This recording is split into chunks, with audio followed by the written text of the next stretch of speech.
I want to walk you away from a thing called luck. I'm going to give you a new word. For some, perhaps it's a new word, but it's the right word. The word I want to talk to you about from the life of Joseph is a word pronounced providence. You've heard it, Providence, Rhode Island. They came up with the word Providence for Rhode Island off of this word. Providence is a subset of another word. So let me give you the first word because providence comes underneath it. The second most important thing you need to know in your Christian experience, the first thing you need to know in your Christian experience is the gospel. You need to know how to come to faith in Jesus Christ for your eternal destiny, for your salvation. That's the most important thing to know. But the second thing you need to know is about God's sovereignty. Sovereignty. 1 Timothy chapter 6, verse 15 says that God is sovereign. That is, he is the absolute ruler, controller, and sustainer of his creation. That's sovereignty. It's the ultimate ruler, the person who has the last say-so. And here it is, nothing sits outside of God's sovereignty. There are no events over which he does not rule. There are no things. If it is created, he runs it. That's sovereignty, the ultimate ruler over all of his creation. Underneath sovereignty is a word that couples with it, and that's the word providence. Providence is the way God arranges things to achieve his sovereign purposes. Sovereignty is his rulership. Providence is how he hooks things up, integrates things, connects things, detaches things, arranges things in order to wind up at the sovereign goal to which he is moving. So providence is the arrangement that facilitates sovereignty. The Bible is clear that our God is sovereign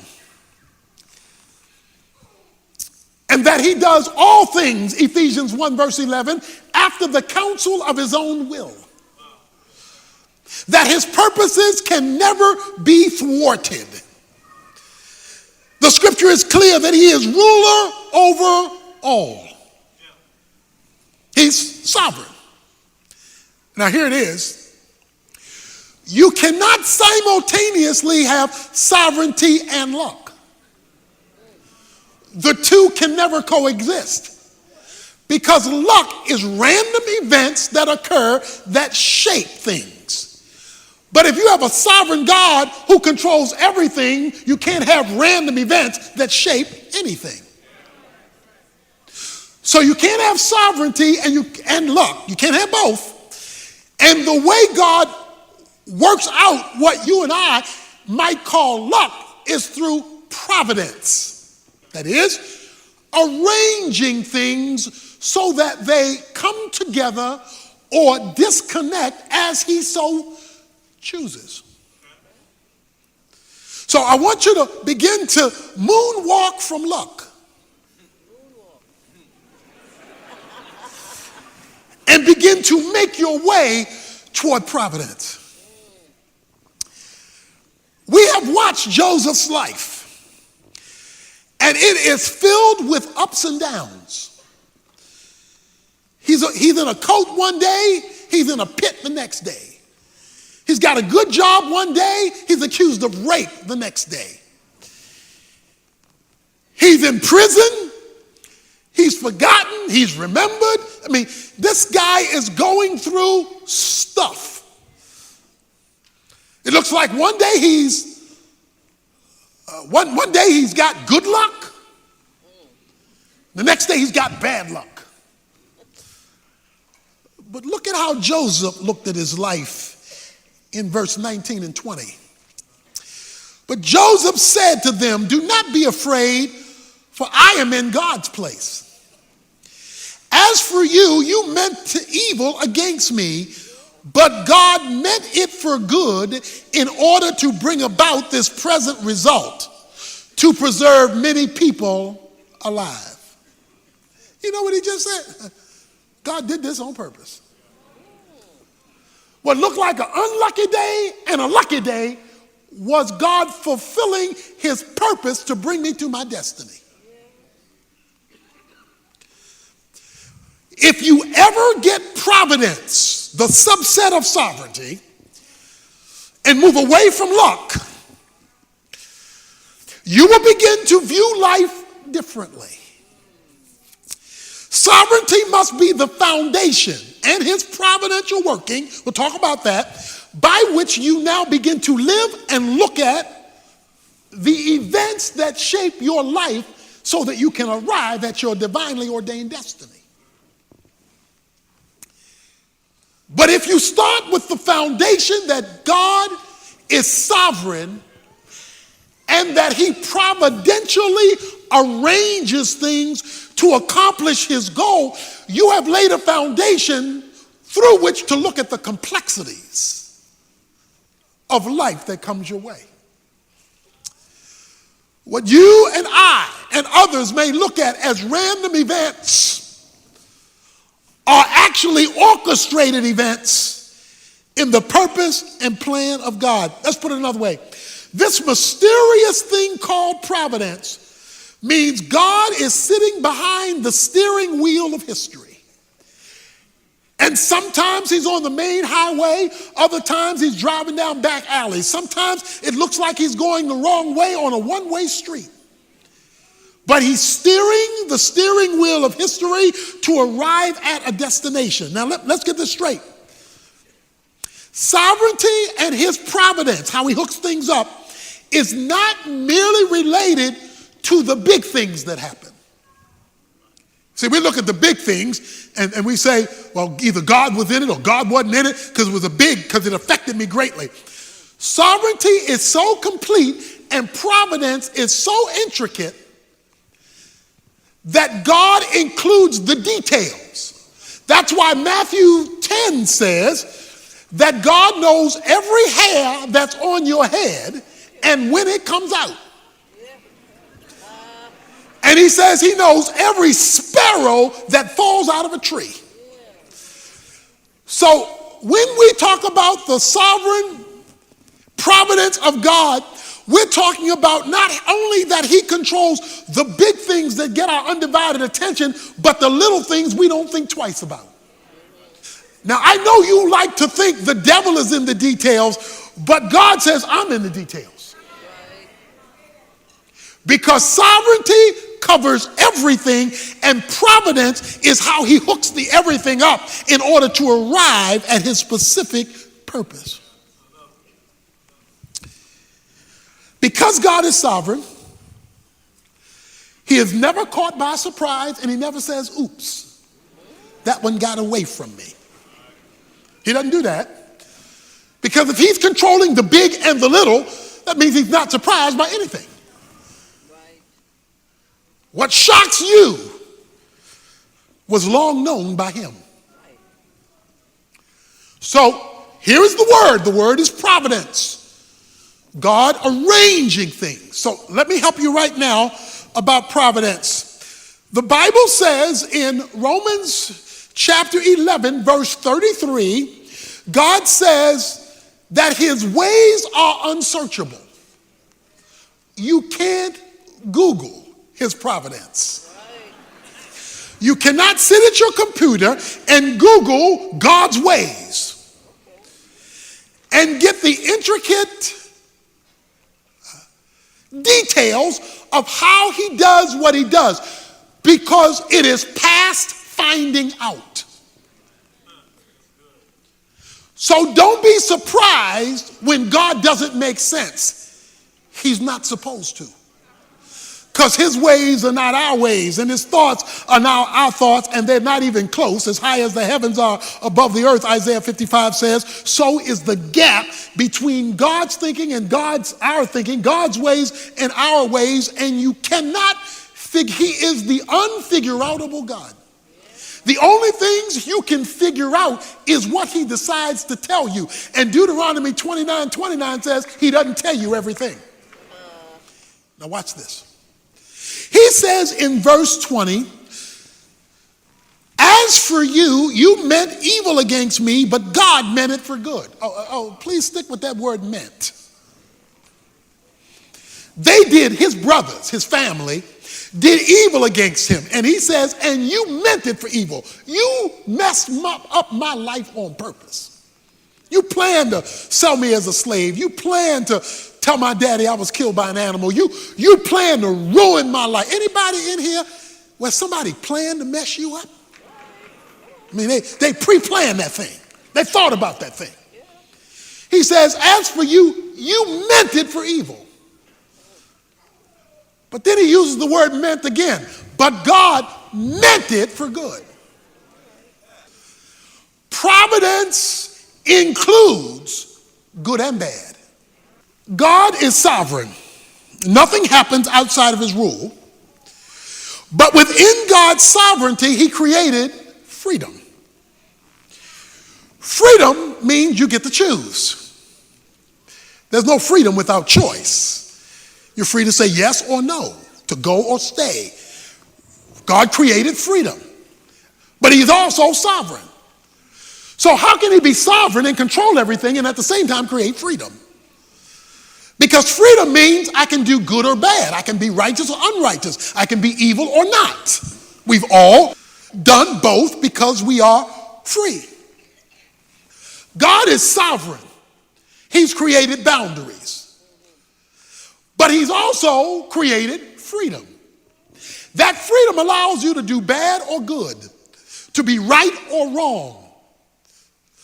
But he limits how free he lets free go.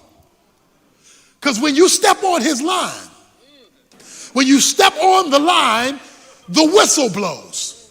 So God keeps his sovereignty while allowing freedom. Now watch this. Because God is sovereign in his providential connecting of things, he either causes all things that happen or allows them to happen if he didn't cause it. God cannot sin. God cannot endorse sin. But what he will do is use it. He cannot do evil, but he will use evil to accomplish his purposes. Because Joseph says, you meant it for evil, but God meant it. The it that you meant for evil, he meant it for good. Let's put it another way. God used your mess in my life to bring me to this location. It's because you messed over me. I'm fulfilling my destiny. It's because you were trying to do me in. I'm in God's place. See, when you got a sovereign God like that, who can take folk messing over you to bring you to where he wants you, you don't want to hang out with luck. You want to hang out with providence. Because providence is how he arranges it for it to happen. Look, God is so good at his providential work of hooking stuff up and arranging stuff in order to accomplish his sovereign purposes. Luke 22, Jesus told Peter, the devil has asked permission to mess up your life, to sift you like wheat, and permission has been granted. So the devil is not just the devil is God's devil. Because even he only gets to be a good devil by permission. That's how sovereign God is. The devil doesn't even get to be good at his job without a divine okay. I know that's messing with you. But we've got to deal with the fact that God is sovereign. He says, you meant it for evil. You were out to get me. But God used that thing to bring me to this location. And when you're dealing with the providence of God, watch this now, you never see all there is. You never see all that's taking place. You never see all the details that God is working out behind the scenes. In fact, what you do see often doesn't connect. There are parts that don't seem to relate to one another. That's because God is always doing more than one thing at a time. He's dealing with 50 million things at the same time. That's what makes him such a unique being. He can take billions of people at the same time and connect everything in order to accomplish our purpose and his destiny in our lives. And he's doing it all at the same time. But because we can't see it, sometimes it doesn't look like he's doing a thing. Sometimes it looks like he's asleep. Sometimes it looks like the phone is busy. Sometimes it looks like he's on vacation. That's because all you see is what you see. And if all you see is what you see, you do not see all there is to be seen. He says, you meant it for evil, but God meant it for good. In order to accomplish his purposes. Don't think that the King of Kings and Lord of Lords and the sovereign of the universe can't run over a situation that gets in his way. And as long as you have a sovereign God who controls providential activity, that means the people, the problems, and the circumstances in your life don't have the last word. Because God can run over anything that gets in his way. His position demands it. Providence, the sovereign hand of God, ruling and overruling all things. You meant it for evil. But the idea here is that God in his providential working takes good and bad to bring about, I like this, the present result. What is his present result? This man has reached his destiny. He's in the place God was taking him all the time. It took him 22 years to get here. When we started, he was 17. This is 22 years later. So it took him 22 years to arrive at this spot. Because we don't arrive at our destiny overnight. Very few people arrive there. It depends on what God's purposes are and whether we're cooperating or contradicting those purposes. Whether we're walking with him or walking against him, which can affect the delay or the development of our destiny. Our goal through this series is for everybody to end your life having reached your destiny. Even if it meant evil had to be used to get you there.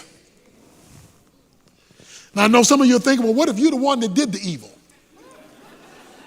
That's another sermon for another day. But God never endorses it, but he does use it. Here's the goal of God's providence. You know the scripture well. Romans 8:28. All things work together for good to them who love God and who are called according to his purposes. All things work together for good to those who love God and are called according to his purposes. God's goal in our destiny is always his glory and our good. God is the master weaver. And things are rarely as they appear. You have to know that. There's a statement in this story. I love this statement. Jacob, Joseph's father, he says this. He thinks Joseph is dead. Benjamin, his son, is being held hostage by Joseph, for those who've read the story. They're getting ready to lose Simeon. They're hungry because there's a famine in the land. And Jacob did like many of us when everything is going wrong. He threw up his hands and said, all these things are against me.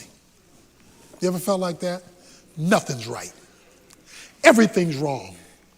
And what's broke gets broker. Just everything is just wrong.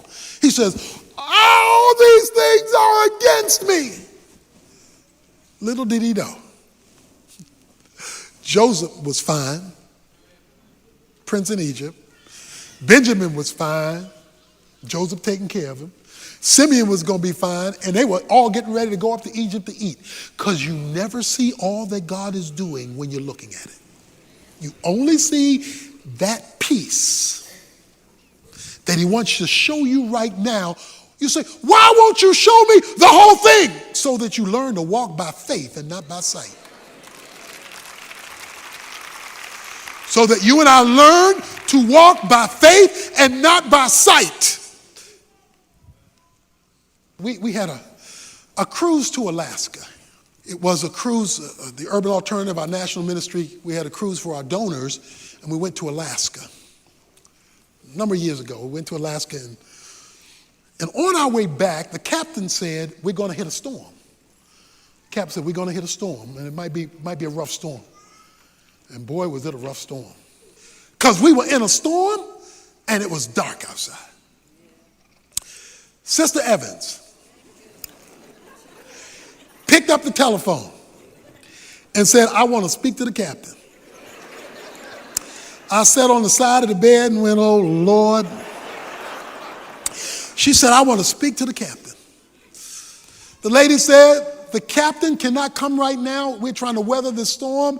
He cannot come right now. I'm so sorry because, this is turbulent, so we cannot come right now. She said, well, I just want to know. He told us, he knew we were going to go into this storm.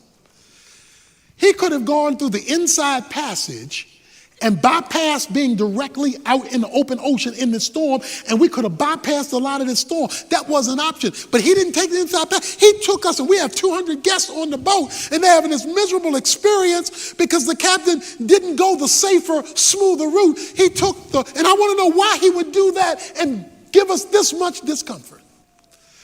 The lady said, well, I'll relay the message to the captain, but he can't come to the phone right now. This is a serious situation we're in. So the phone was hung up.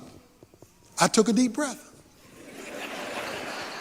A few minutes later, the phone rang. And it was the assistant to the captain. And the assistant to the captain told Sister Evans, Sister Captain said, this is rough, and I know it's bad, but you need to understand one thing. This ship was built with this storm in mind. When we were in dry dock and we were putting this baby together, we knew we would hit a day like this. We knew we would hit a day when there would be all the world would collapse and there would be a storm like this, and all of that was taken into consideration before we ever launched. So even though it's uncomfortable and even though it's difficult, I just want you to know that you're going to reach your destination safely.